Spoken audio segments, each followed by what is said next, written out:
사무엘상 12장 13절에 보면요, 이제 너희가 구한 왕, 너희가 택한 왕을 보라. 여호와께서 너희 위에 왕을 세우시느니라. 15장 22절에 보면요,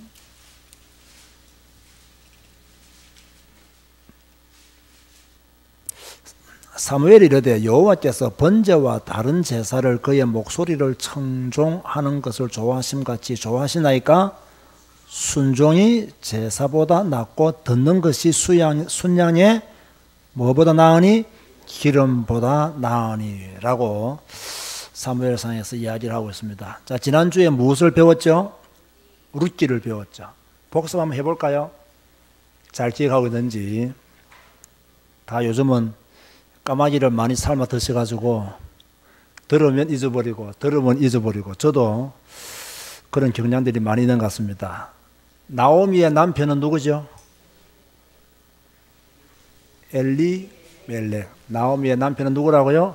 엘리멜렉. 제가 만약에 엘리멜렉의 아내는 누구지라면 나오미 금방 나왔을 거예요. 그런데 나오미의 남편을 물어보니까 대답하기가 조금 어렵습니다. 저도 사실 뭐 안 보면 잘 기억을 못할 수가 있습니다. 나오미의 두 아들은 누구지요? 말론과 기론. 어디서 어디로 이사를 갔죠? 베들레헴에서 모함으로. 거기서 얻은 며느리 두 명, 이름이 뭐죠? 오르바와 룻, 두 사람을 며느리로 얻었죠. 나중에 이 나오미와 룻만 다시 베들레헴으로 돌아오게 됩니다. 그래서 생계를 위해서 룻이 무엇을 했죠? 이삭을 주었죠. 그런데 누구의 밭에 가서 이삭을 주었죠? 보아스의 집에 가서 이삭을 주어서 또 보아스와 결혼하게 되는데, 룻기에 있어서 주제가 제가 무엇이라고 지난주에 강조를 했는데, 기어 물을 자. 대단해요. 대단해요. 자, 이거 맞추면 더 대단하죠. 다 맞출 수 있어요. 보아스의 정손자 중에 가장 대표적인 인물이 누구죠? 이새의 아들 다윗이 보아스의 정손자였다는 것을 알아둘 필요가 있죠. 자, 오늘은 사무엘상을 배우게 되는데요, 제가 지금 정신이 없어요. 이 많은 분량을 한꺼번에 준비를 하다 보니까 이만큼 내가 넣었는데 말하려고 하니까 말할 게 없어요. 그래서 지금부터 하나님의 인도를 잘 받아야 되겠다는 생각을 하게 됩니다. 사무엘상은 크게 세 부분으로 나누어지는데요, 상당히 여러분도 좀 어때요? 수요일날 이 메시지가 어려운가요? 쉬운가요? 좋아요? 한 사람 죽는 줄도 모르고. 사실 저도요, 좀 힘들고 너무 좀 이렇게 많은 양을 준비하다 보니까 좀 헷갈리기도 하고 때로는 좀 틀리는 부분도 좀 있는 것 같아요. 그래도 그것은 실수기 때문에 내버려 두고요, 저도 너무 좋아요, 사실은요. 또 아마 성경적 지식이 별로 없는 분들은 이게 무슨 말이지 좀 이해가 안 될 수도 있습니다. 그런데요, 우리는 신앙생활을 1, 2년 하다가 그만둘 사람이 아닙니다. 평생 해야 될 사람들입니다. 우리는 성경 한 권을 평생 배워야 될 사람들입니다. 그래서 사실 우리가요, 1년, 2년마다 반복적으로 이런 메시지를 계속 듣는다는 것은요, 5년, 10년이 지나고 나면 그 성경 말씀이 우리에게 굉장히 많이 스며들어와 있고, 우리의 영적 상태가 말씀으로 가득 하게 되어지는 시간표는 반드시 올 것이다. 사실요, 제가 지금 5월 7일 날 공휴일이더라고요. 그래서 제가 지금 성경 읽기 세미나를 우리 교회에서 하려고 하거든요. 물론 우리 교회 교원들 다 참석해야 되겠지만 외부에 있는 분들도 초청해서 5월 7일 날 성경 읽기 세미나를 회비도 받고, 그래서 하루 종일 강의하기 때문에 교재도 나눠줘야 되고 또 식사도 제공해 줘야 되고, 그래서 한 회비 한 3만 원 정도로 받고 하루 종일 식사와 교재를 나눠주고 한번 해볼까, 제가 지금 그렇게 준비하고 기도 중에 있습니다. 여러분 5월 7일 날 어디로 갈 생각 하지도 말고 5월 7일 날은 어디에 모여야 돼요? 교회에 모여서 또 말씀 배우고 또 성경 읽는 방법을 다시 한 번 더 배우고 또 성경 읽는 방법에 대한 그 이해들을 다시 해야 됩니다. 왜냐하면 우리는 세상에서 너무나 많은 것들을 많이 배우는데 성경 읽는 방법, 또 성경을 어떻게 잘 읽을까, 어떻게 잘 공부할까, 어떻게 잘 이해할까 이런 건 잘 못 배워요. 그래서 성도들에게 성경은 여전히 어려운, 늘 어려운 게 성경이에요. 늘 이해하기 힘든 게 성경이고요. 이해가 안 되는 게 성경이에요. 여러분 이런 식으로 기독교인들이 평생 살면 될까요? 안 될까요? 안 되죠. 기독교인들은 성경이 재미있어야 되고 성경이 이해되어져야 되고 성경을 사랑해야 되고 성경과 함께 살아야 되는데 늘 성경은 어렵고 이해가 안 되어지고 안 읽어지고 이러면요 허상게 됩니다. 잘못 산게 됩니다. 그래서 우리는 언제나 성경을 배우는 일에 더 많은 관심을 가져야 되겠죠. 오늘도 이 사무엘상 전체를 공부한다는 것이 어렵고 힘들지만 이미 나누어 드린 교재를 한번 보세요. 얼마나 복잡한지요. 이게 앞뒤 한 면으로 다 채울 수 없어가지고 제가 굉장히 좀 이렇게 좁게 그렇게 정리를 했으니까 여러분이 잘 보시면 좋겠습니다. 자, 사사시대가 끝이 났죠. 그죠? 룻기는 언제 시대 때 기록된 것이랬죠?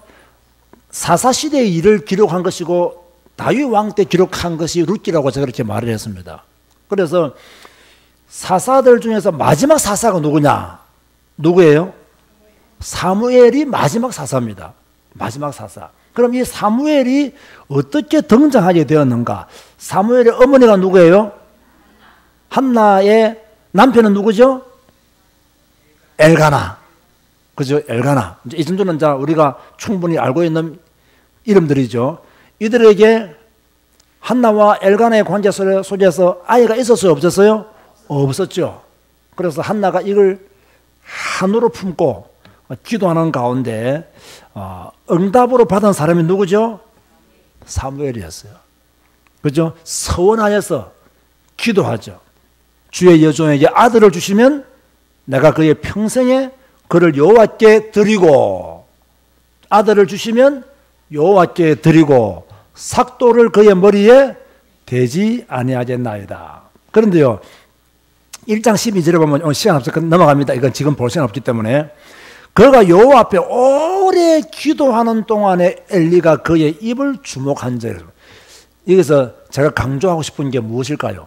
오래 기도했어요. 여러분은 지금 오래 기도하고 있나요?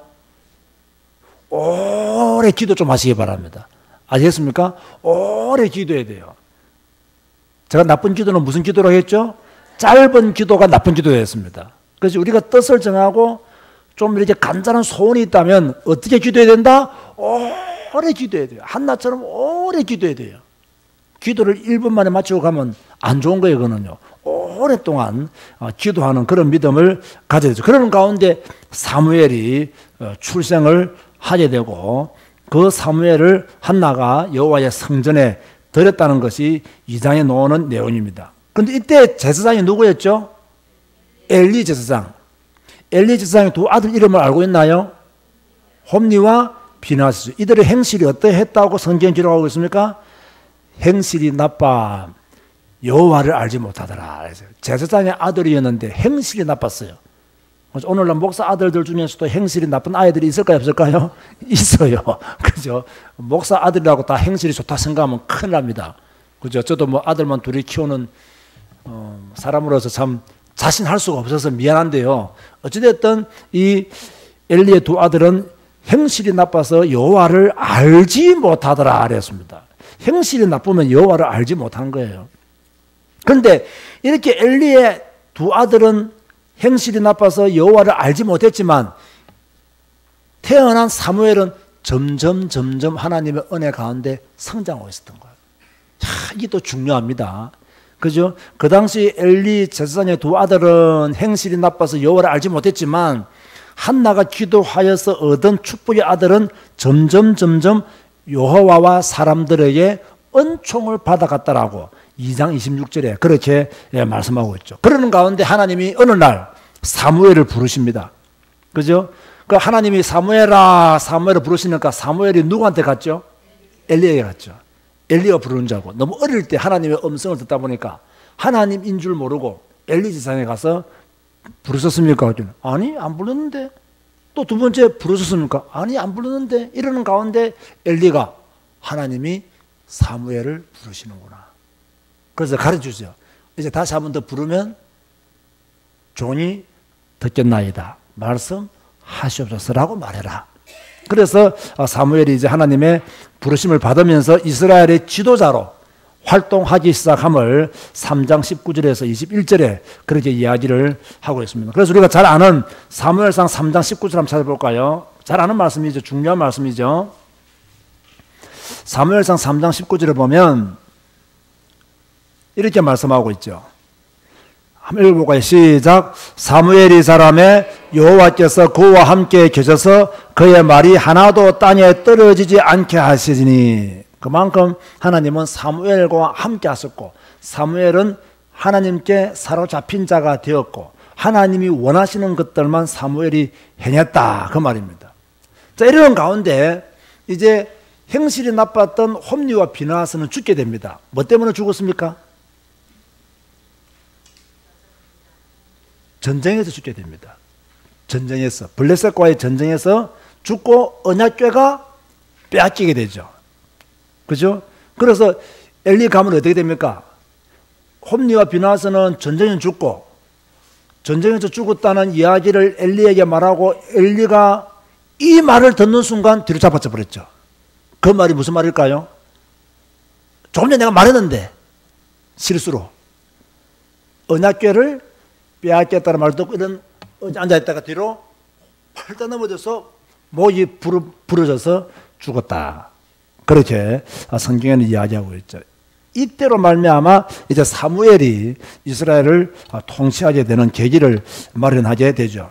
그런데 이제 언약궤가 블레셋에 갔잖아요. 언약궤라는 것은 하나님의 임재를 상징하는 대표적인, 그죠? 성물이잖아요. 그야말로 거룩한 물건이란 말이에요.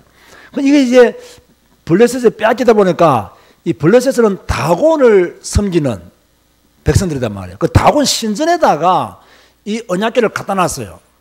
원래 이 정복 전쟁을 하면요, 이 구약시대는 이 신들의 전쟁이기 때문에 그 전쟁에서 이기면 자기 신전에다가 많은 것을 갖다 놨어요. 그런데 그 다음 일어나 보니까 어떤 일이 일어나 있었나요? 다곤 신이 자빠져 있는 거예요. 그래서 깜짝 놀란 거죠, 이 블레셋 사람들이. 그래서 다시 그 다곤 신을 세웠단 말이에요. 그 다음에 가보니까 목이 부러지고 다곤 신이 두 손목이 부러져 나가버렸단 말이에요. 이때부터 블레셋 사람들이 두려움을 가지기 시작하죠. 그러고 난 뒤에 독한 종기가, 그죠? 하나님의 재앙 가운데 블레셋 사람들에게, 아소도 사람들에게 내려지게 되고, 그것 때문에 이제 언약궤를 에그론으로 옮기고, 뭐 이건 에그론, 뭐 이건 외울 필요가 없습니다. 그 다음에 에그론 사람들이 새소리를 만들어서 베세메스로 옮기고, 이 베세메스에서도 사람들이 언약궤를 들여다보므로 5만 70명이 죽고, 이 언약궤 때문에 지금요 감당이 안 된 거예요, 지금 이 언약궤가. 그래서 결국에는 이 언약궤를 아비나답의 집으로 옮겨가게 되는 일들이 7장 1절에서 2절에 그렇게 나와 있습니다. 자, 우리 교회 성도라면 다 기억할 겁니다. 제가 지금까지 목회하면서 사무엘상 이라면 몇 장이 딱 생각나죠? 7장. 사무엘상 하면 7장. 사무엘하 이라면 24장. 기억력 좋습니다. 까마귀 고기 안 드셨네요. 어쨌든 간에요, 이 사무엘상 7장에는 무슨 내용이 나오길래 그렇게 여러분의 목사가 강조하고 신방 갈 때마다 한 번도 아니고 두 번도 아니고 세 번도 아니고 네 번도 아니고 신방 가면 이 메시지하고 신방 가면 이 메시지하고, 그죠? 무슨 내용이 그 안에 기록되어 있었죠? 미스바 운동, 사무엘이 여호와께 단을 쌓음으로 어떻게 개인 문제와 이 이스라엘 민족의 문제를 해결받았는가를 설명하고 있는 것이 사무엘상 7장 3절에서 11절입니다. 한번 펴보시기 바랍니다. 사무엘상 7장 3절 11절 아주 중요한 내용이고요. 오늘 여러분도 이러한 축복을 또 계속 받게 되기를 바랍니다. 다 찾으셨나요? 자, 사무엘이 이스라엘 온 족속에게 말하 이르되, 만일 너희가, 이제 사무엘이 이스라엘 백성들을 통치하고 있잖아요. 전심으로 여호와께 돌아오려거든. 잘 들으세요. 너희가 전심으로 여호와께 돌아오려거든. 전심으로 여호와께 돌아가야 됩니다. 전심으로 여호와께 돌아오거든 무엇을 제거하랬죠? 이방신들과 아스다로 똑같은 말입니다. 이방신들과 우상을 너희 중에서 제거하고 없애라 그 말이죠. 너희 마음을 누구께로 향하여? 여호와께로 향하여. 너희 무엇을 여호와께로 향하여? 마음을. 그죠? 그 말을 어떻게 해라? 섬기라. 그리하면 너희를 블레셋 사람의 손에서 건져내시리라. 자, 이 당시에 최대 강대국이 어디였다고요? 블레셋. 블레셋. 그 블레셋이 이스라엘을 굉장히 괴롭혔거든요. 그런데 이스라엘이 블레셋의 괴롭힘을 받은 이유가 뭐냐면 그들이 자꾸 우상을 섬기고, 그죠? 자꾸 이방신들을 따르니까 재앙으로 허락해 준 것이 블레셋이었어요. 그러니까 하나님께서 너희들이 지금 이 재앙 때문에 괴롭지, 이 재앙 때문에 힘들지, 너희가 지금 여호와께 전심으로 돌아와야 돼. 그러면 돌아오려고 하면 이방신들과 아스다롯 우상을 제거해라는 거예요. 그리고 너희 마음을 다하여 하나님을 섬기라는 거예요. 여러분 지금 세상 살기 힘드십니까? 여러분 속에 있는 우상 제거하시기 바랍니다. 마음속에 있는 우상 제거해야 됩니다.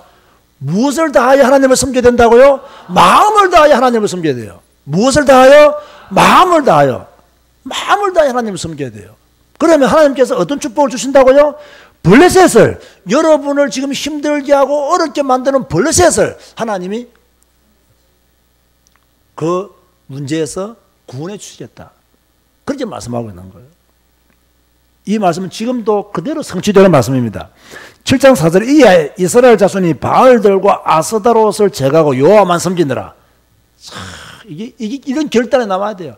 말씀을 딱 들었으면요, 딱 순종해야 됩니다.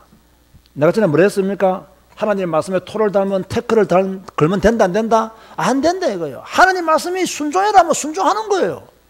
우리가 무슨 뭐 이렇게 따질 것이 있다고. 우리 주제에, 여러분 주제에 하나님께 따질 게 있습니까? 무한 감사해야 돼요. 무한 감사. 그죠? 이스라엘 백성들이 왜 광야에서 그렇게 고생했고 오늘 신명기를 통해서 하나님이 이스라엘 백성들에게 너희 조상들이 어떻게 했는 줄 아느냐 하면서 세 군데를 말하죠. 어디에 말하죠? 어디서 너희들이 세 군데만 해. 세 군데. 디베라. 디베라에서 무슨 일이 있었죠? 악한 원망으로 하나님을, 악한 말로 하나님을 원망했잖아요. 그 다음에 뭐죠? 마사. 마사는 뭐예요? 무슨 사건이 있었죠? 물이 없어서 하나님께 또 원망했잖아요. 세 번째가 뭐죠? 기브롯 핫다이와 뭡니까?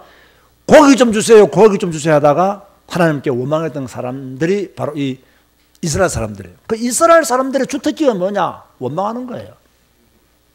네? 이 민족의 특징이 뭐냐? 불평하는 거예요. 여러분은 원망하고 있습니까? 감사하고 있습니까? 원망하고 있어요? 감사하고 있어요?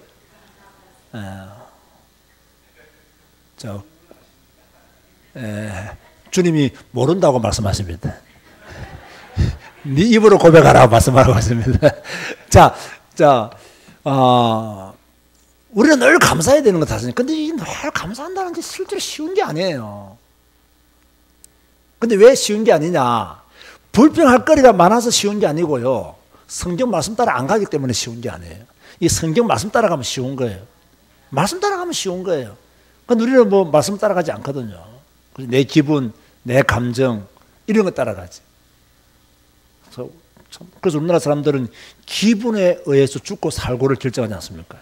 기분 좋아서 죽겠다. 기분 나빠 죽겠다. 그죠?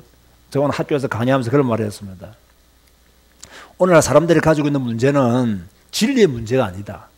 감정의 문제다. 감정의 문제. 그래서 사람을 상담할 때 진리의 눈으로 그 사람을 평가하지 마라. 흑백의 눈으로 그 사람을 보지 마라. 그 사람은 감정을 위로받고 싶을 뿐이다.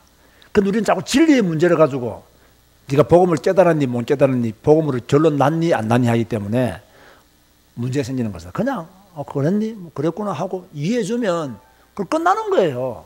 그럼 뭐 진리의 문제 가지고 뭐 상담받으러 오거나 진리의 문제를 가지고 고민하는 사람 별로 없습니다. 우리의 수준이 진리의 문제를 가지고 고민할 수준이면요, 큰 은혜를 받은 사람입니다. 근데 우리는 진리의 문제를 가지고 고민하지 않아요. 먹고 사는 문제, 내가 인정받는 문제, 무시 안 당하는 문제, 이런 거 가지고 우리가 고민하죠. 그죠? 어찌됐든 간에 이렇게 이스라엘 백성들이 하나님께 돌아오려고 하면 전심으로 여호와께 그렇게 돌아가야 되는 거죠. 그래서 7장 6절에 보면, 5절에 보면 사무엘이 이르되 온 이스라엘은 어디로 모이라? 미스바로 모이라. 내가 너희를 위하여 여호와께 기도하리라 하매. 내가 너희를 위하여 여호와께 기도하리라 하매. 그들이 어디에 모였죠? 미스바에 모여서. 이스라엘 백성들이 이렇게 착했어야 돼요. 처음부터. 그죠? 버리라 하면 버리고, 모여라 하면 모이고, 이렇게 했어야 된다고. 그죠? 근데 보면요, 참, 그럴 때도 있었지만 그렇지 못할 때가 더 많았죠. 그래서 물을 길어 여호와 앞에 붓고 그날 종일 금식하고 거기에서 이르되 우리가 여호와께 범죄하였나이다. 회개죠. 그죠? 회개. 제가 지난번에 그 기도, 하나님과의 교제 이렇게 이야기하면서 하나님은 누구의 기도를 듣지 않으신다고 했죠? 죄악을 품고 하는 기도는 하나님이 듣지 않으신다 했습니다. 우리가 죄악을 품고 드리는 기도는 하나님이 듣지 않으신다. 그 이스라엘 백성은 지금 미스바에 모여서 뭐 했습니까? 회개한 거예요. 그죠? 우리가 기도할 때 회개해야 됩니까? 안 해야 됩니까? 회개해야 됩니다. 그런데 이걸 강조 안 하고요, 회개할 필요가 없다라고 말하는 목회자들도 있습니다. 저는 깜짝깜짝 놀랍니다. 아까 이 목사가 자기 동기들하고 모여서 이렇게 대화를 해보니까 대화가 잘 안 된다죠. 안 됐다고. 목사인데도 대화가 잘 안 된다죠. 앞으로 여러분들은 왕따 당할 각오해야 됩니다. 성경 읽으면요, 왕따 당합니다. 교회 안에서 성경 따라가면 왕따 당합니다. 이상하죠? 아니, 교회 안에서 성경 읽으면 다들 칭찬해 줘야 되고, 그래서 격려해 줘야 되고, 참 부러워해야 되잖아요. 절대 안 그렇습니다. 이제는요, 성도들이 성경 읽으면 왕따 당하는 시대가 되어버렸습니다. 목사가 성경 읽고 성경 가르치면요, 왕따 당하는 시대가 됐다고요. 왜? 성경보다 더 많이 가르치고 더 많이 강조하는 것들이 이 땅에 너무나 많아요. 너무나 많다니까요. 여러분, 성도들이요, 나는 저 목사님 설교에 은혜 받았다, 또는 참 저 목사님 설교가 너무 좋아, 뭐가 좋은데? 라고 물어보면요, 전혀 성경적인 게 아니에요. 그죠? 전혀 성경적인 게 아니에요. 이상한 거 은혜 받아요. 이상한 거. 너무 가난했던 사람은요, 목사님이 옛날에 가난하게 살면서 고생한 이야기 하면요, 은혜 엄청 받아요. 은혜 엄청 받아요. 착한 게 살기를 원하는 성도들이요, 목사님 설교하면 나는 이렇게 옛날에 착하게 살았습니다면요, 은혜 엄청 받아요. 저같이 별로 착하게 살지도 않고 뭐 가난하게 크지도 않은 사람한테 은혜 받기 힘들어요. 진짜라니까요. 저는 막 가난하게 살면서 고생을 해본 적이 없거든요. 그런데 나는 고생한 이야기를 못해요. 저는 솔직히 목사가 되고 나서 고생했어요. 목사가 되기 전에는 고생을 안 해봤다니까요. 나는 진짜요, 소문내지 마세요, 결혼하고 고생이라는 단어를 알게 되었어요. 나는 결혼 전에는 고생이라는 말을 나는 몰랐어요. 결혼하고 나서 이거 죽지도 못할 고생을 한다는 말이 이 말이구나 라는 알게 됐어요. 저는 목회하면서 참 고생이라는 말을 알게 됐지 그전에는 몰랐다니까요. 그러니까 성경만 가르치는 목사의 설교를 듣고 은혜 받는다는 성도들이 거의 없다니까요. 왜? 뭐 대강 아는 거고 뭐 다 뭐 아는 건데 이렇게 생각하지. 그 사이에 자기와 동질감을 느끼는 그런 메시지를 하면요, 굉장히 은혜를 받아요. 그 저와 여러분하고 동질감을 가질 수 있는 게 전혀 없습니다. 여러분들은 서울분, 나는 경상도 사람. 우리 교원들은 또 전라도 고향인 분들이 많잖아요. 그죠? 전라도 고향인 분들 많고, 나는 부산 사람. 참 우리 교회는 참 놀랍게는요, 담임 목사가 부산인데 장로님 중에서 부산인 사람이 한 분도 없어요. 주로 전라도 아니면 충청도예요. 나는 그걸 굉장히 고맙게 생각합니다. 경상도 사람들이 좀 속된 말로 보리문뒷길에 앉아가지고 당뇨하면 골치 아파 시끄러워요. 다 개성이 다른 분들이 모여서 이렇게 해야 은혜로운 거죠. 우리가 은혜 받는다 할 때는요, 말씀을 가르치고 말씀을 강조하고 그 말씀의 그 순수한 그 복음이 우리에게 딱 전해지면서 은혜 받아야 됩니다. 그 말씀만이 우리의 은혜가 되어야 됩니다. 할렐루야. 말씀만이 은혜가 돼야 돼요. 말씀만이 힘이 돼야 돼요. 같은 고향이라고 은혜 받고. 그렇죠? 그래서 어떤 지역 가보세요. 뭐 어느 지역 고향인 사람들 뭐 수두룩 모이는 교회 많습니다. 나는 그거 참 교회라고 생각하지 않습니다. 솔직히 말했어요. 어느 한 지역, 특정 지역 사람들이 많이 모여있다. 어느 한 출신 학교에 사람들이 많이 모여있다. 개모임이고, 개모임 아닙니까? 그런 비슷한 교회는 아닙니다. 교회는요, 각 지역에 있는 사람 다 모여야 되고, 교회는, 그죠? 좀 무식한 사람, 유식한 사람, 똑똑한 사람, 덜 똑똑한 사람 다 모여 있어야 돼요. 그래서 그리스도 안에서 한 믿음을 가지고 나아가야 그게 온전한 교회가 되는 거예요. 내 선배 목사님이 저 강남에서 목회를 하거든요. 그 강남이니까 엘리트들이 굉장히 많잖아요.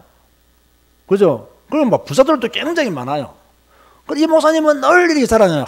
자기 교회들은 굉장히 엘리트라고. 굉장히 엘리트를 막 자랑한다고. 우리 교회는 엘리트가 없잖아요.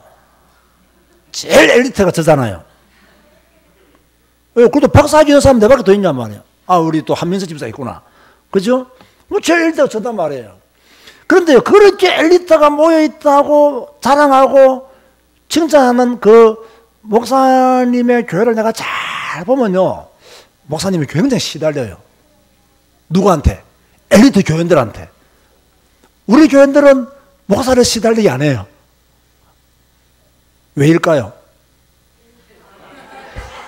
내가 엘리트가 아니라고 말 안 했습니다. 그거 아니고요. 그게 정답 아니고, 우리 교인들은 말씀 따라가잖아요. 그 사람들 엘리트 때문에 지식 따라간다고. 우리 교인들은 성경 따라가요. 그래, 엘리트이기 때문에 세상 경험 따라가고, 자기 배운 거 따라가고, 서울대학 따라가고, 연세대 따라가고, 고려대 따라간다고.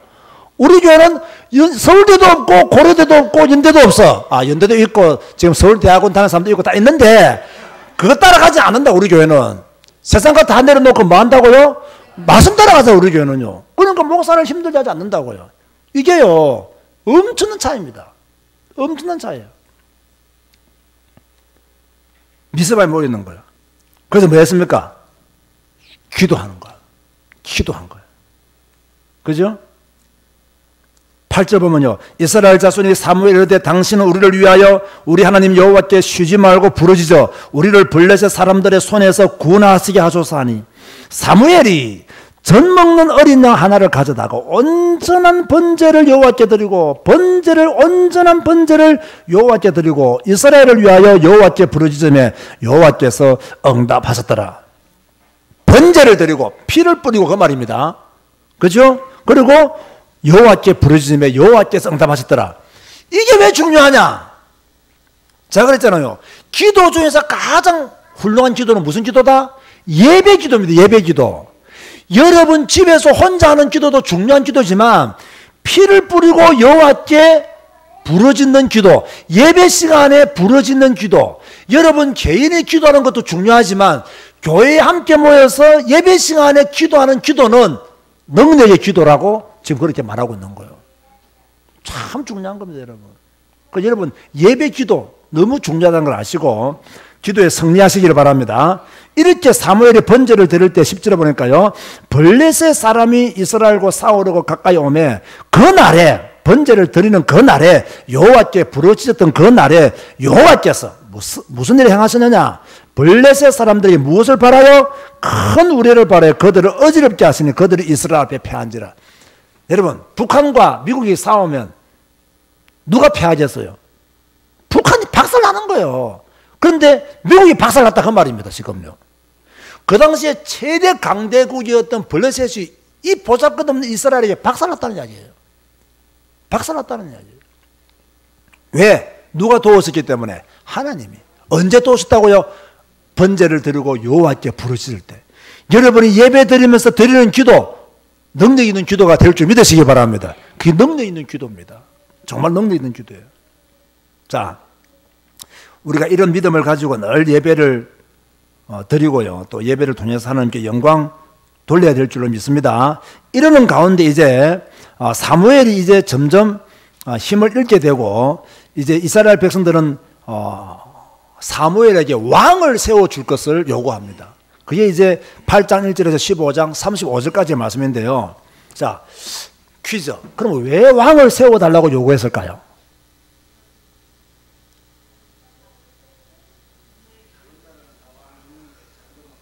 네, 일단 다른 나라는 왕이 다 있는데 눈에 보이는 왕이 있는 자기는 왕이 없었다. 그리고 또 사무엘상적인 답을 한다면 무엇이 원이 됐을까요? 네, 그 교재 없죠? 자, 보세요. 사무엘의 아들들이 뭐가 나빴다? 행실이 나쁜 거예요. 아까 요 앞에는 누구의 아들들이 행실이 나빴죠? 엘리의 아들들이 행실이 나빴죠. 이건 또 사무엘 아들들이 참 이 목사 아들들이 문제가 많은가 봐요. 이 목사 아들들이 문제가 많아. 그래가지고 뇌물을 받고 재판하고 있단 말이에요. 그죠? 그러니까 문제가 되는 거죠. 아니, 재판을 하나님 뭘 했습니까? 공정하게 하라 했거든. 그죠? 재판할 때는 가난하다고 봐주면 안 됩니다. 그게 성경 말씀이에요. 부자든 가난한 사람이든 재판은 공정하게 이루어져야 돼요. 가난하다고 봐준다. 그건 재판이 아니에요. 그런데 이 뇌물을 받고 판결하는 일들이 사무엘 아들들이 해냈단 말이에요. 이러다 보니까 사무엘은 나이가 많죠. 이제 사사가 일어나지도 않지. 사무엘 아들들은 형실이 나쁘지. 이러니까 더 큰 목소리로 우리에게 왕을 세워달라고, 왕을 세워달라고 그렇게 말하게 되죠. 그런데 이것이 왜 문제가 됩니까? 우리가 이미 여러분 작년에도 사무엘상 읽고 지나왔겠지만은요, 왕을 세워달라고 하는 이스라엘 백성들의 요구는 곧 누구를 배신하는 행위라고? 하나님을 배신하는 행위예요. 하나님을 배신하는 행위. 다시 말해서 하나님에 대한 절대적인 신앙을 상실하는 그러한 이유가 되어버린 거죠. 그래서 사무엘이 너희들이 만약 왕을 세우게 되면 너희들은 왕에 의해서 더 괴로움을 당한다. 왕에 의해서 더 많은 것을 빼앗기게 되고 더 많이 시달리게 되고 너희들의 아들, 딸들도 왕을 위해서 드려야 된다. 이렇게 왕의 제도에 대한 경고를 했음에도 불구하고 그들은 계속 말합니까? 왕을 세워달라고, 왕을 세워달라고, 왕 그런 거예요. 누구를 세워달라고 왕 그랬다고요? 왕을 세워달라고 왕 그런 거예요. 그래서 하나님이 어쩔 수 없이 허락을 하죠. 이러는 가운데 사무엘이 누구를 만나느냐? 사울을 만납니다. 사무엘이 찾아가서 만난 게 아니고 사울의 아버지는 누구죠? 기억나십니까? 사무엘은 어느 지파 아니구나. 사울은 어느 지파죠? 베냐민 지파. 누구의 아들이죠? 기스의 아들이죠. 이 기스가 암나귀 한 마리를 잊어버렸단 말이에요. 잃어버렸단 말이에요. 그래서 사울에게 이 나귀를 찾아오라는 거예요. 그래서 사울이 나귀를 못 찾은 거예요. 그래서 선지자에게 가서 물어보자라고 해서 만난 사람이 바로 사무엘이었어요. 그죠? 사무엘이었어요. 여러분들은 암나귀 잃어버렸다고 저한테 찾아오지 마시기 바랍니다. 지금은 구약시대가 아닙니다. 제가 그걸 어떻게 알겠어요? 그죠? 그래서 이 사무엘이 사울을 만나게 되고 이 사울에게 기름을 붓는 장면이 10장 1절에 이에 사무엘이 기름병을 가져다가 사울의 머리에 붓고 입 맞추며 가로되 여호와께서 내게 기름을 부으사 그의 기업의 지도자로 삼지 아니하셨냐 하면서 기름 부어서 왕으로 삼습니다. 이렇게 해서 사울이 또 지파들이 모인 가운데서 베냐민 지파들이 모인 가운데서 왕으로 선출이 되고 또 암몬 사람을 쳐서 이기게 되고 길갈에서 왕으로 즉위합니다. 사울이 어디에서 왕으로 즉위했다고요? 기름은 사무엘에게 부음을 받았고 길갈에서 왕으로 이제 즉위하게 되죠. 이때요 사무엘이 이제 마지막으로 말합니다. 이제 왕이 생겼으니까 마지막으로 이 마지막 말은 중요하잖아요. 누구에게나 마지막 말은 중요해요. 그래서 우리가 유언의 가치를 보통 말과는 다르게 보잖아요. 유언이기 때문에 마지막 말이기 때문에 이 사무엘이 마지막에 무슨 말을 하느냐 읽어봅시다. 12장 14절 15절 찾아보세요. 아주 궁금하지 않습니까? 사무엘이 마지막으로 무슨 말을 하는지. 이 이후로는 사무엘의 말이 안 나와요. 시작. 너희가 만일 여호와를 경외하며 그를 섬기며 그의 목소리를 듣고 여호와의 명령을 거역하지 아니하며 또 너희와 너희를 다스리는 왕이 너희의 하나님 여호와를 따르면 좋겠지만은 너희가 만일 여호와의 목소리를 듣지 아니하고 여호와의 명령을 거역하면 여호와의 손이 너희 조상들을 치신 같이 너희를 치실 것이다. 여호와를 경외하며 그를 섬기며 그의 목소리를 듣고 그의 명령을 거역하지 말아라. 첫 번째고요.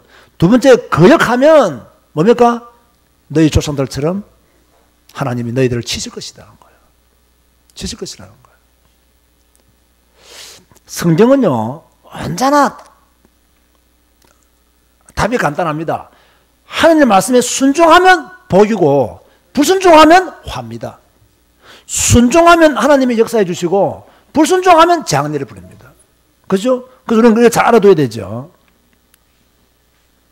자, 이러는 가운데 이제 사울 왕이 이제 통치를 하기 시작하고 또 사울 왕이 죄를 범하는 장면이 나오는데요.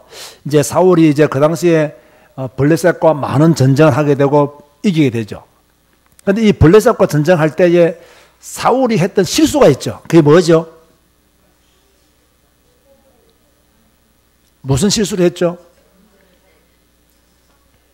사무엘이 늦게 도착하니까 자기가 번제를 드려버리죠. 그죠? 자기가 번제를 드려버려요.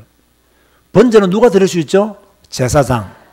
왕이라도 번제를 드리면 돼요? 안 돼요? 안 돼요. 그런데 이 7일이 지나도 안 오니까, 그죠? 자기가 번제를 드렸는데 번제를 마칠 때쯤 돼서 딱 사무엘에 도착합니다. 그러니까 있었어는 안 될 일이 벌어진 거예요. 있어서는 안 될 일이. 다시 말해서 뭡니까? 왕이 거룩한 하나님께 드리는 제사를 드리는 거예요. 참 우리가요, 이 분수를 지키고 산다는 것이 참 어려운가 봐요. 이 권력을 가지게 되면 분수를 못 지키는가 봐. 여러분은 언제나요, 어디를 가든지 간에 이런 분수를 잘 지켜야 됩니다. 직장에 가서도 분수를 잘 지켜야 돼요. 괜히 과장인데 부장 짓을 하면 안 돼. 과장은 과장 자리에 다 있어야 돼요. 그리고 또 부장이 과장 짓을 하면 안 돼. 그죠? 부장은 또 부장의 자리에서 책임을 다해야 돼요. 근데 이걸 잘하기 힘들단 말이에요. 교회에서도 마찬가지예요. 목사는 목사로서의 책임이 있고, 장로는 장로로서의 책임이 있고, 평신도들은 평신도로서의 책임이 있어요. 그죠? 그 평신도들이 막 장로님의 일을 막 월권한다든지, 장로님들이 목사 일에 월권한다든지, 이렇게 해버리면요, 교회가 질서가 없게 되거든요. 그래서 교회는요, 질서를 유지하기가 굉장히 힘듭니다. 또 저 같은 성격은 무질서를 좋아하나요? 안 좋아하나요? 좋아하나요? 안 좋아하나요? 안 좋아하는 걸 다 알고 계시네요. 저는 무질서를 굉장히 안 좋아합니다. 뭐 규모 없고 또 뭐랄까요, 자기 소견이 옳은 대로 행하는 걸 별로 좋아하지 않습니다. 제가 만약에 무질서 좋아하고 자기 소견이 옳은 대로 행하는 걸 좋아했으면 교회 벌써 키웠습니다. 저는 교회 크기에 대해서 나는 별로 이렇게 신경을 안 쓰면서 소신껏 못하는 그런 과정 속이기 때문에 정말로 뭐 제가 할 말이지 않습니까? 지난주에 황 목사님을 만났는데 그 교회가 크잖아요. 그러니까 만나서 이제 상위원회 가는데 그러더라고요. 오늘 마치고 가면 누구 결혼식 가야 되고 누구 장례식 가야 되고 막 바쁘다더라고요. 나는 아무데도 안 가거든. 나는 너무 편해요. 교회가 적으니까 그런 것도 편하더라고. 우리 교회는 장례식이 있습니까? 우리 교회는 뭐 결혼식을 잘 합니까? 너무 편해. 그 목사님은 막 토요일만 되면 막 내가 그 스케줄을 봤어요. 결혼식, 장례식, 결혼식, 장례식 어디로 가. 아이고, 참. 내가 볼 때는 불쌍하더라고요. 그러다 그래서 뭐 밥 4끼 먹는 것도 아닌데 불쌍하더라니까요. 언제 말씀 준비하겠어? 한번 생각해 보세요. 언제 성경 읽고 말씀 준비하겠냐고. 늘 돌아다니는데. 그죠? 저는 결혼식도 없죠. 장례식도 없죠. 늘 앉아서 말씀 공부한다니까. 이것도 참 복이다. 저는 만약 우리 교회가 커지면 저보고 뭐 장례식 오라 이런 말 하지 마세요. 결혼 주례해달 하지 마세요. 아시겠습니까? 갈 생각 없습니다. 그런 부목사님들이 하고 저는 부지런히 말씀 공부해서 말씀 가르쳐야 되지. 이것저것 다 쫓아다니고 다 돌아다니면 아무것도 못합니다. 진짜요. 진짜 이 성경 말씀대로 목사는요, 말씀을 가르치고 말씀을 연구하는데 전무해야 됩니다. 너무 많은 일에 시간을 빼앗기게 되면 안 돼요. 그 목사는 다 예배 드리고 성경 연구하고 운동하고 예배 드리고 성경 연구하고 운동하고 가르치고 이거 다 해요. 더 이상 하면 안 돼. 그죠? 자, 이러는 가운데 이제 사울이 큰 범죄를 짓게 되죠. 또 그런 가운데 또 요나단이 용맹을 발휘해서 또 블레셋과 이기게 되고, 이 사울이요, 제가 볼 때는 사울이 언제부터 정신이 조금 나가기 시작했을까? 여러분 나중에 사울이 보면 악령 걸리잖아요. 언제부터 한 정신이 혼미해졌나를 딱 따져보면요, 이 14장에서부터 좀 정신이 약간 혼미해집니다. 세상에요, 지금 군사들을 이끌고 전쟁에 나간 왕이요, 군사들에게 무슨 명령을 내립니까? 음식 먹지 말고 물 마시지 말합니다. 그 정신 나간 왕이지. 지금 많이 먹여서 지금 전쟁을 승리하도록 도와야 되는데, 전쟁에 나간 군사들에게 물 마시지 말고 음식 먹지 마라. 먹으면 여호와께서 너희들에게 저주를 내리지를 원한다. 그 요 말할 때 요나단이 들었어요? 못 들었어요? 못 들었잖아요. 그 막 전쟁하다가 너무 배고파서 꿀을 보고 지팡이에다가 꿀 막 먹었는데, 그것 때문에 막 사울이 화가 나가지고 막 요나단을 저주하잖아요. 그죠?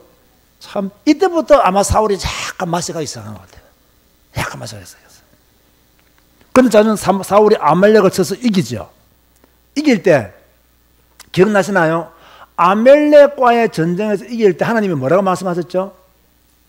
모든 사람, 짐승 다 죽이라. 그런데 사울은 어떻게 했죠? 좋은 거 착 가져왔죠. 그 사무엘이 야단치니까 뭐라고 했죠? 하나님께 제사 드릴 때 쓰려고. 이런 거짓말 시키면 안 돼요. 굉장히 믿음이 좋은 것처럼 말하면서 거짓말 시키면 안 돼요. 하나님이 다 없애라 하면 다 없애야 돼요. 가지고 오지 마라 하면 가지고 오지 말아야 돼요. 그죠? 그래서 사무엘이 사울을 책망하는 것이 사무엘상 15장 22절 23절입니다. 찾아보세요. 잘 아는 말씀드리니까 찾아봐야 돼요. 읽어볼까요? 시작. 사무엘이 이르되 여호와께서 번제와 다른 제사를 그의 목소리를 청종하는 것을 좋아하심같이 좋아하시나이까? 순종이 뭐보다 낫고 제사보다 낫고 듣는 것이 기름보다 낫다라고 하는 아주 유명한 말을 하게 됩니다. 그러면서 왕이 이렇게 하나님의 말씀을 안 들었기 때문에, 순종하지 않았기 때문에 여호와께서 왕을 버리실 것입니다. 그러지 말합니다. 아주 무서운 선포를, 여호와께서 당신을 버릴 것이고 여호와께서는 당신의 왕이 되지 않을 것입니다. 사무엘이 무슨 말을 합니다. 그리고 사무엘이 아말렉 왕 아각을 처형해버리죠. 자, 이러는 가운데 이제 사무엘이 오기 전에 제사를 드리고 아말렉과의 전쟁에서 모든 것을 죽이려 했는데 죽이지 않고 숨겨서 가지고 오고, 이런 여러 가지 일들 통해서 점점 하나님과 멀어지고 하나님의 말씀을 불순종하는 그런 사울로, 그죠? 완전히 변해버린 거죠. 그래서 이제 사울의 가문이 몰락하게 되는 그런 이유들을 지금까지 우리가 살펴보았습니다. 그래서 사울 이후에 누구한테 왕위가 이양되어지죠? 다윗에게. 여러분, 다윗은 어느 지파죠? 유다 지파지. 다윗의 아버지는 누구지요? 이세. 다윗의 형은 몇 명이죠? 7명. 그죠? 자기까지 8명이었는데 7명. 그죠? 자, 사울에게서 여호와의 신이 떠났죠. 떠나버리니까 뭐가 달라붙어 버렸어요? 악령이 달라붙었어요. 악신이 달라붙어 버렸어요. 다시 말해서 귀신이 달라붙어 버렸단 말이에요. 그런데 사울에게 붙어있는 악령을 누가 고쳐주었어요? 다윗이. 무엇을 통해서? 악기. 무슨 악기? 수금을 통해서. 그죠? 고쳐주었죠. 그래서 다윗이 수금을 타니까 사울이 상쾌하게 낫고 악령이 거기서 떠나더라. 자, 퀴즈. 떠나는데 또 들어왔을까요? 안 들어왔을까요? 또 들어왔죠. 이거 참 재밌는 이야기죠. 우리는 뭐 떠나니라 하면 다 끝난 줄 알잖아요. 아니에요. 떠났는데 또 들어왔어요. 또 들어왔는데 또 나중에 다윗이 또 수금을 켜잖아요. 또 떠나가고, 이런 것이 반복되어 있는 것을 우리가 성경을 통해서 확인하죠. 그리고 귀신은요 특별한 일 아니면 들어갔다가 나갔다가 들어갔다 나갔다 합니다. 이 사람들이 이 영적인 일이라 잘 몰라서 하는 소리인데요, 진짜 이 귀신은요 사람을 움직이고 사람을 지배합니다. 그래서 제가 말했잖아요. 그 대표적인 인물이 누굽니까? 무당들이 그렇습니다. 무당들은 귀신이 들어갔다가 나옵니다. 늘 귀신이 그 무당과 함께 있는 게 아닙니다. 그래서 그 무당들은 귀신이 들어올 때 되면 확 사람의 얼굴도 변하고 눈동자도 변하고 볼때기도 변하고 입도 변하고 몸도 막 떨고 막 경련해지잖아요. 그 귀신은 나가면 또요 약간 본래 모습대로 돌아오고요. 그래서 무당들이 구슬한 대로 하면 완전히 사탄 충만합니다. 그죠? 그렇지 않으면 사람들의 운명을 맞추고 하기 어렵다니까요. 어렵다니까요. 사울에게 붙었던 악령이 바로 그랬단 말이에요. 그죠? 악령이 바로 그랬다. 구약시대 때 무당이 있었을까요? 없었을까요? 구약시대 때 무당이 있었죠. 그래서 무당을 살려두지 말라 했잖아요. 무당이 있었기 때문에 살려두지 말라는 거예요. 엄격히 말하면 사울이 엔돌의 신접한 여인을 만났는데 그 신접한 여인이 뭐 하는 사람이었죠? 그게 무당이에요, 무당. 그래서 구약에도 무당이 있었다니까요. 우리는 막 무당하면 오늘날에만 무당이 있구나 생각하잖아요. 아니라니까. 구약시대에도 무당이 있었다니까요. 그 무당들은 다 귀신 들리기도 하고 귀신 나가기도 하고 귀신의 힘을 빌어서 사람의 과거를 맞추기도 하고, 그죠? 그렇게 하는 경우들이 많이 있는데 이 귀신이 누구한테 들어갔다고요? 사울에게 들어가 버렸어요. 사울에게. 참 안 된 일이죠. 그래서요, 우리가 이 사울을 보면서 이렇게 알아야 됩니다. 하나님이 사울을 세웠잖아요. 또 하나님이 사울을 사용하셨어요. 여러분 잘 아시기 바랍니다. 하나님은요, 제가 전에 이런 말씀 드렸는데요. 하나님이 쓰시는 일꾼은요, 네 종류의 일꾼이 있어요. 잠시 쓰는 일꾼, 중요한 일에 쓰는 일꾼, 평생 쓰는 일꾼, 네 번째가 죽은 이후에도 영향을 입히는 일꾼이 있습니다. 딱 성경을 잘 보면요, 이 사울 같은 인물은요, 잠시 쓰임받는 인물이에요. 잠시 쓰임받다 끝이에요. 또 중요한 일에 쓰임받다가 끝나는 사람도 많이 있습니다. 그래서 우리는 잠시 쓰임받는 일꾼 되면 안 되고 중요한 일에 쓰임받다가 버림을 당하는 일꾼 되면 안 되고, 우리는 적어도 죽은 이후에 영향을 끼칠 만한 인물은 못 되더라도 평생 하나님 앞에 쓰임받는 일꾼 되어야 됩니다. 그러기 위해서는요, 줄기차게 말씀 따라가야 되고 줄기차게 말씀 중심으로 자기를 갱신시켜 나가야 됩니다. 그렇지 않으면 평생 쓰임받는 일꾼이 되기는 힘듭니다. 평생 쓰임받는 일꾼으로 여러분이 응답받게 되기를 바랍니다. 자, 이러는 가운데 이제 다윗과 골리앗, 엄청난 일이 일어나죠. 다윗과 골리앗. 블레셋의 골리앗이 이스라엘 백성들을 희롱하고 조롱하고 있을 때 다윗이 형들을 면회하러 와가지고 그 광경을 보잖아요. 그죠? 이 블레셋 골리앗이 하나님의 군대를 모욕하는 것을 보고 막 참을 수가 없는, 그죠? 그런 신앙의 열정이 타올랐죠. 그래서 형들에게, 엘리압에게 싸우겠다니까 네가 교만하구나 이렇게 한 소리 듣고, 그러다가 어떤 사람이 사울에게 보고하고 사울이 아무도 안 싸우려고 하는데 누가 싸우겠다고 해서 데리고 와버렸더니 누가 왔어요? 내가 확실한 건데 다윗은 그다지 키가 안 컸을 거예요. 그렇죠? 칼을 차도 보기가 안 좋았는데, 그죠? 조그만 소년이 왔단 말이에요. 기가 차단 말이에요. 기가 차. 그러니까 뭐 칼도 쓸 줄 아냐? 칼도 못 써. 손에는 뭐가 있었어요? 아니지. 지팡, 막대기. 호주머니에 뭐가 있었다고요? 돌 5개, 물매. 덜 이거 들고 와가지고 지금 첫날 호령하는 골리앗과 싸우겠다니까 기가 찬 거예요. 그래도 뭐 내보내게 되죠. 내보내는데 다윗이 어떻게 했죠? 한 방에 날리면 한 방에. 그죠? 아무리 골리앗이라도 돌에 입어 맞으면 다 뒤져요. 살아남을 수 있는 길이 없다니까. 한 방에 갚은 거예요. 그래가지고 죽은 골리앗을 가니까 목을 베야 되는데 뭐가 없어요? 칼이 없잖아요. 그 누구의 칼로 죽여버려요? 골리앗의 칼로 골리앗의 목을 베버리죠. 이때 다윗이 했던 말들이 있죠. 그죠? 뭐라면 너는 칼과 창과 단창으로 내게 나오거니와 나는 만군의 여호와 하나님의 이름으로 네가 모욕하는, 그죠? 이스라엘 군대의 하나님의 이름으로 내게 간다 하면서 멋진 말을 합니다. 멋진 말을 하죠. 참 이런 멋진 말을 해야 됩니다. 자, 사울이 다윗을 죽이려 하죠. 또 보면요. 참 이제 사울이 완전히 이제 악령 걸렸기 때문에 정상이 아니죠. 자, 이러는 가운데 다윗과 요나단이 언약을 맺게 되고, 그죠? 자, 이 다윗을 죽이려고 했던 사울, 어떤 것이 계기가 되어서 사울이 다윗을 죽이려 했을까요? 그렇죠. 골리앗을 무찌르고 돌아올 때 여인들이 노래를 부르죠. 뭐라고 노래 불렀죠? 사울이 죽인 자는 천천히요, 다윗이 죽인 자는 만만히로다. 막 이렇게 노래를 부르니까 왕이 모든 영광을 다 받아야 되잖아요. 그 지금 누가 모든 영광을 다 받았어요? 다윗이 다 받은 거예요. 그러니까 화가 난 거예요. 화가 난 거예요. 그죠? 근데 이게 이해가 돼야 안 돼요? 이건 이해가 돼요. 이해가 돼요. 만약 여러분 보세요. 내가 아주 흉악한 예를 들어볼게요. 여러분이 저한테 와가지고 목사님보다 이규환 목사님이 설교 더 잘하십니다. 이러면 내가 아무리 복음적이고 내가 성경적이고 말씀 따라가는 사람이지만 그 눈치 없고 그죠? 말을 함부로 하는 그 교인 때문에 누가 핍박과 환난과 고난을 당할까요? 이규환 목사가 핍박과 환난과 고난을 당하는 거예요. 그럼 내 앞에 와가지고 이규환 목사가 내보다 더 설교 잘한다고 말하면 돼요, 안 돼요? 안 된다는 이야기를 내가 하고 싶은 거예요, 지금.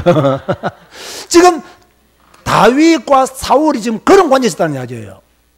그러니까 이 사울 왕이 볼 때는 자기가 백성들의 존경을 받아야 되는데 이 백성들이 전부 다 다윗에게 초점이 가 있단 말이에요.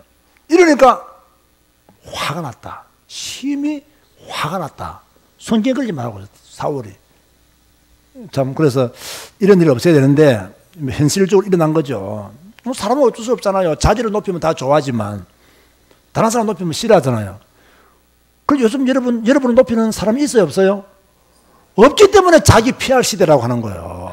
자기가 자기를 높이지 않으면 뭡니까? 안 되는 시대가 되어버린 거예요. 이때 우리 교인들은 어떻게 해야 돼요? 나보다 다른 사람을 더 높여주는 그러한 사람이 되어야 됩니다. 이렇게 해서 이제 또 사울이 악령에 걸리게 되고 또 수금을 타서 다윗이 고쳐주는데 이 악령 걸리니까 사울이 어떻게 했죠? 다윗에게 창을 던지죠. 그죠?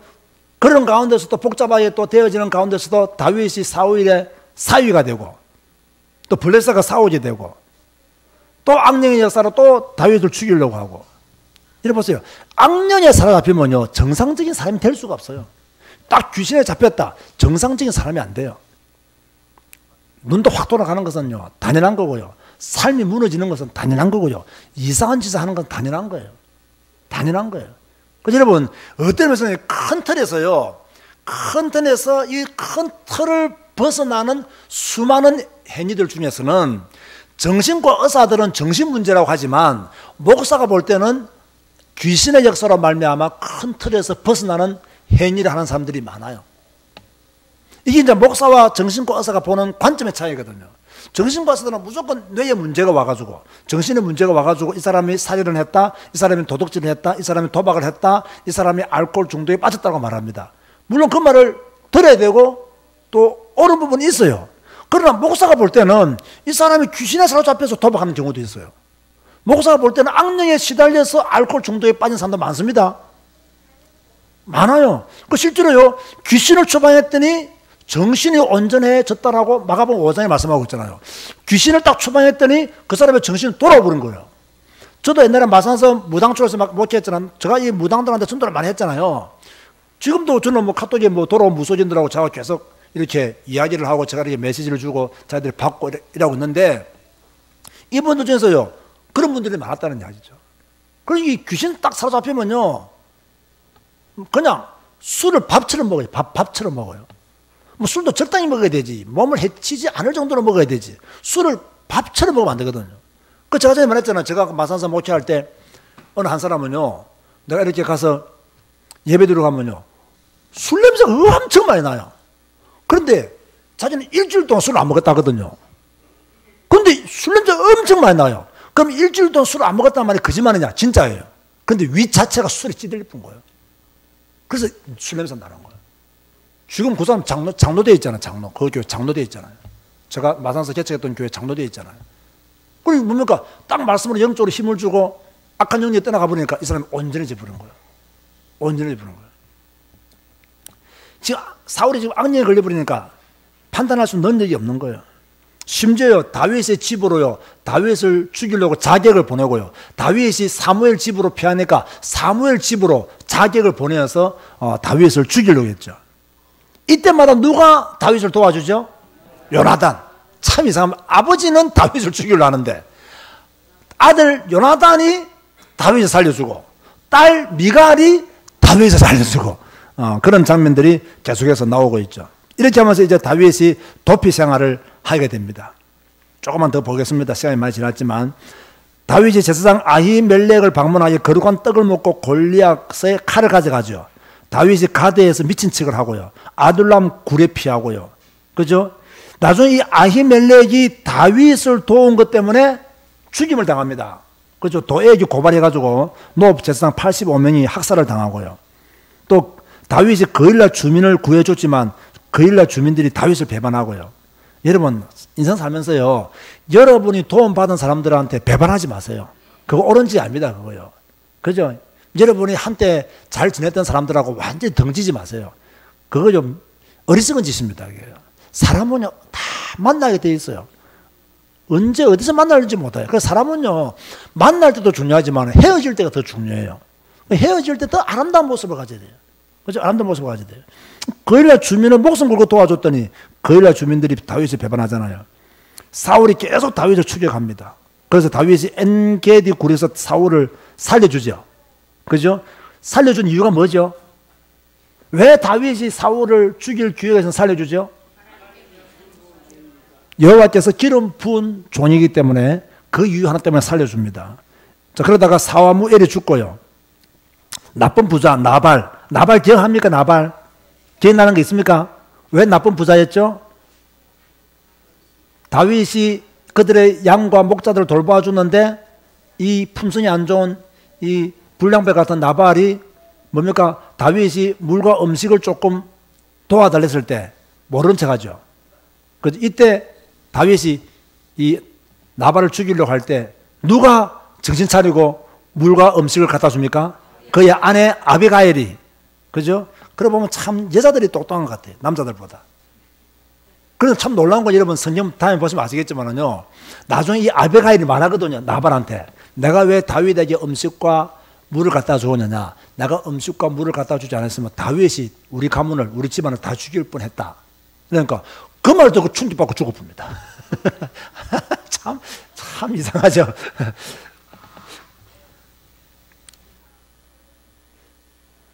다윗이 여러 번 사울을 살려주니까 사울이 회개를 하고요. 그래도 또 악령이 들렸으니까 또 이상한 짓을 하고 사울이 블레셋으로 망명을 가고요. 이러는 가운데 사울의 집이 이제 완전히 버림받게 됩니다. 심지어는 엔돌의 신접한 여인을 찾아가죠. 찾아가서 사울이 요구한 것이 무엇이었죠? 사무엘 영을 불러달라. 그 신접한 여인이 사무엘 영을 불렀어요? 안 불렀어요? 불렀어요. 그게 사무엘이다 아니다? 아니다 라고 그렇게 말을 하죠. 그런데 내용을 잘 보면요, 그 사무엘 영이 내려와가지고 내용을 잘 보면요 정확한 내용을 예언했습니다. 또 거의 그대로 성취되어졌어요. 특별한 일이죠. 다윗이 블레셋에 있을 때 사울과의 전쟁을 모면했고요, 다윗이 아멜렉을 치고 사울과 요나단이 블레셋과의 전쟁에서 마지막 길보아 산에서 죽게 되죠. 자, 그럼 구속사적인 관점에서 본 사무엘상, 이게 더 많이 강조해야 되는데 시간이 많이 지났네요. 여러분요, 이 구약을 딱 보면요, 예수님을 예표하는 대표적인 인물 두 명이 있어요. 이 사람들은 왕의 역할도 했고 제사장의 역할도 했고 선지자 역할도 한 대표적인 인물 두 명이 있어요. 누구였어요? 한 사람은 모세, 한 사람 누구였어요? 사무엘이지. 지금 사무엘 배울 때 물어본데 이거는 겐토를 쳐야 돼. 겐토를. 사무엘도 사사였잖아요. 사사 좀 왕이잖아요. 통치했으니까. 사무엘도 제사장이고 선지자로서 사명을 감당했거든. 모세도 그랬잖아요. 그러니까 예수님을 예표하는 대표적인 인물 두 명 뽑으라면 모세와 사무엘이다 라는 것을 여러분이 아셔야 됩니다. 자, 다윗도 우리가 지금 살펴보았는데요, 다윗도 그리스도를 예표하는 인물이죠. 왜냐하면 유다 지파죠. 그죠? 그래서 예수님을 예표하는 인물입니다. 조금 아쉽네요. 이게 좀 더 많이 강조되어져야 될 부분인데, 우리가 예수가 그리스도라는 사실, 이미 구약에는 예수 그리스도를 예표하는 인물들이 이렇게 많다는 것, 그죠? 자, 사무엘상이 우리에게 주는 메시지가 있습니다. 한번 읽어볼까요? 시작. 누구만을 나의 왕으로 모셔서야 된다? 하나님만을 나의 왕으로 모셔서야 된다. 여러분의 왕은 누구시다고요? 하나님이시다. 우리의 유일하신 참 왕은 지금도 뭐하고 계신다? 역사하고 계신다. 믿으시면 아멘 하시기 바랍니다. 성경 속에 역사하신 하나님은 지금도 역사하고 계신다, 그 말이에요. 성경에만 역사한 게 아니에요. 구약 시대에만 역사한 게 아니에요. 지금도 역사하고 계신다. 이걸 믿어야 돼요. 그걸 믿는 자들이 모인 곳이 교회예요. 그죠? 세 번째 보자. 시작. 이스라엘은 다른 나라의 정치를 받아들였으므로 왕정 정치를 이루었다. 자, 잘 들으세요. 그리스도인들이, 하나님을 믿는 믿음의 사람들이요, 하나님에게 집중해야 됩니다. 자꾸 우리는 성경에 집중해야 되고요, 세상의 것을 함부로 받아들이면 안 됩니다. 세상의 것을 함부로 받아들이거나, 교회가 세상의 것 좋다고 교회가 함부로 세상의 것을 받아들이는 것은 옳지 않습니다. 교회는요, 교회로서의 어떤 시스템, 교회로서의 어떤 정체성을 분명히 가지셔야 됩니다. 근데 세상 거 좋은 거 있다가 교회가 그걸 따라서 하고, 그걸 본받아서 하고, 그건 옳지 않습니다. 교회는요, 교회다운 모습을 그대로 가졌어야 됩니다. 왕정 정치가 필요한 것이었지만 하나님이 원하시는 것이 아니었어요. 그런데 세상 사람들이 왕정 정치를 펼치고 있다고 해서 교회가 시대에 뒤떨어지면 안 된다고 해서 왕정 정치를 끌어들이는 것은 하나님을 배신하는 행위라는 거예요. 그 여러분 제일 조심해야 될 것은, 우리가 신앙생활 하면서 절대로 세상에 좋은 거, 뭐 다른 교회는 그렇게 하던데 우리 교회가 그렇게 하면 안 됩니까? 이렇게 말하면 된다 안 된다? 안 돼요. 뭐 세상에 이렇게 좋은 거 우리 교회가 좀 본받아서 하면 안 됩니까? 안 돼요. 그런 거요. 안 된다니까요. 그죠? 우리는 언제나 말씀 중심으로, 말씀이 원하는 그 방향으로 나아가야 됩니다. 그래서 우리는 너무 세상의 것에 관심 가지지 말고 주님이 원하시는 것이 무엇인지 그걸 더 바라보고, 이 땅에서, 이 말 많고 탈 많은 이 땅에서, 죄 많고 타락이 번성하고 있는 이 땅에서 여러분들은 왕따를 당해서 그리스도의 사람으로, 하나님의 사람으로, 그러다고 해서 그들과의 관계를 끊으라는 것이 아니고요, 우리는 같이 피해를 주지 않고 그들을 존중해주고 함께 가지만, 우리는 우리가 가야 할 길이 따로 있다는 것을 아시고, 정말로 사무엘이 걸어갔던 그 길, 다윗이 걸어갔던 그 길로 걸어가는 여러분 되시기를 주님의 이름으로 축원드립니다.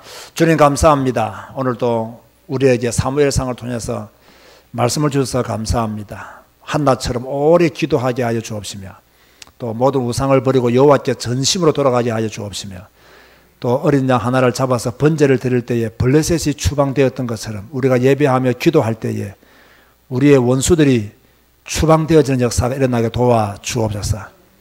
우리는 잠시 서임받은 사울이 아니라 일평생 서임받았던 사무엘이 되게 하여 주옵시며, 우리는 정말로 다윗처럼 믿음의 담대함을 가지고 하나님이 예비하신 것들을 찾으며 누리며 살아가시도록 역사하여 주옵소서. 하나님, 우리 교회를 붙들어 주시고 더욱더 성경적인 교회가 되게 하시고 말씀 중심적인 교회로 응답받아 누리게 하여 주옵시며, 하나님의 가장 좋은 것들을 주의 축복으로 받는 교회가 될 수 있도록 은혜 베풀어 주옵소서. 예수님의 이름으로 기도드리옵나이다. 아멘.